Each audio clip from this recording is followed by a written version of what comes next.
सरकार वक्फ बोर्ड की शक्तियों पर नियंत्रण लगाने की तैयारी कर रही है। खबर है कि जल्द ही वक्फ एक्ट में संशोधन के लिए बिल लाया जा सकता है। अब कहा जा रहा है कि इसमें बदलाव के तहत महिलाओं को भी हर इकाई का सदस्य बनाना शामिल किया जा सकता है। कुछ रिपोर्ट्स के अनुसार शुक्रवार को ही कैबिनेट ने वक्फ एक्ट में 40 संशोधनों पर मुहर लगाई है। वक्फ एक्ट पहली बार 1954 में संसद में लाया गया था, जिसे बाद में वापस ले लिया गया था और 1995 में नया वक्फ एक्ट आया। इससे वक्फ बोर्ड्स को और ज्यादा ताकतें मिल गई थीं। अनुच्छेद 370 हटाने की 5वीं वर्षगांठ पर किसी प्रकार की गड़बड़ी से निपटने के लिए पूरे प्रदेश में अलर्ट जारी किया गया है। किसी प्रकार की अनहोनी को टालने के लिए सोमवार को जम्मू से अमरनाथ यात्रियों का जत्था नहीं जाएगा। इसी प्रकार श्रीनगर से भी अमरनाथ यात्रियों का जत्था जम्मू नहीं भेजा जाएगा। इस बीच सूत्रों ने बताया, आतंकी हमले की आशंका के मद्देनजर जम्मू श्रीनगर हाईवे समेत कश्मीर में सुरक्षा बलों के काफिले की रवानगी पर भी रोक लगा दी गई है। हालांकि रोड ओपनिंग पार्टी हाईवे व अन्य सड़कों पर यथावत तैनात रहेगी। बिहार के हाजीपुर में करंट लगने से 9 लोगों की मौत हो गई। घटना औद्योगिक थाना क्षेत्र के सुल्तानपुर की है। ग्रामीणों का कहना है कि डीजे 11,000 वोल्ट के बिजली तार के संपर्क में आ गया, जिससे 8 लोगों की घटनास्थल पर ही मौत हो गई। एक ने कुछ देर बाद दम तोड़ दिया। कुल 9 लोगों की मौत के बाद यह आंकड़ा और बढ़ने की आशंका है। स्थानीय लोगों ने घटना की सूचना स्थानीय पुलिस को दी। घटना की सूचना मिलते ही स्थानीय पुलिस और के साथ साथ वैशाली के डीएम भी घटनास्थल पर पहुंच गए।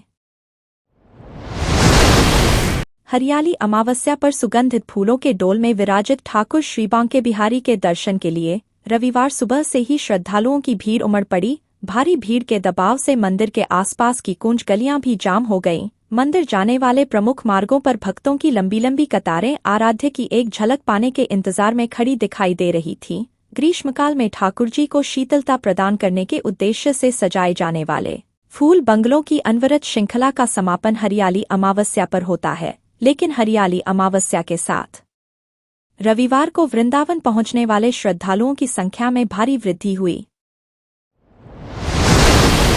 जम्मू कश्मीर के गांदरबल जिले के कंगन क्षेत्र में रविवार को बादल फटने से भारी नुकसान हुआ है। कई वाहन मलबे में फंस गए। श्रीनगर लेह राष्ट्रीय राजमार्ग पड़वबल के पास मलबा आने से बंद हो गया। इससे कश्मीर घाटी का लद्दाख से संपर्क टूट गया। हालांकि देर शाम मलबा हटाकर इस सड़क से आवाजाही बहाल कर दी गई। वहीं हिमाचल प्रदेश के 3 जिलों में बादल फटने से हुई तबाही में मृतकों की संख्या 13 हो गई है।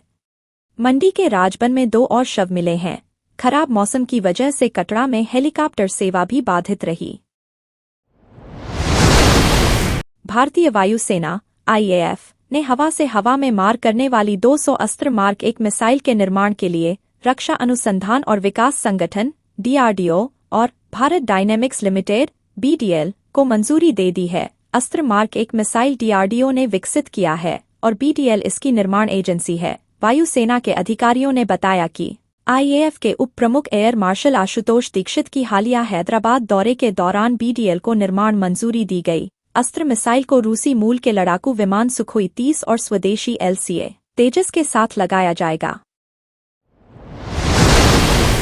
थिएटराइजेशन योजना के मुताबिक प्रत्येक थिएटर कमान की थलसेना, नौसेना और वायुसेना की इकाइयां होंगी। वे सभी एकल इकाई के रूप में काम करेंगी, जो एक विशेष भौगोलिक क्षेत्र में सुरक्षा चुनौतियों से निपटेंगी। थिएटर कमान की योजना सेना के तीनों अंगों को एकीकृत करने और उनके संसाधनों का सर्वोत्तम उपयोग करने के लिए बनाई जा रही है। वर्तमान में थलसेना, नौसेना और वायुसेना के अलग अलग कमांडो हैं।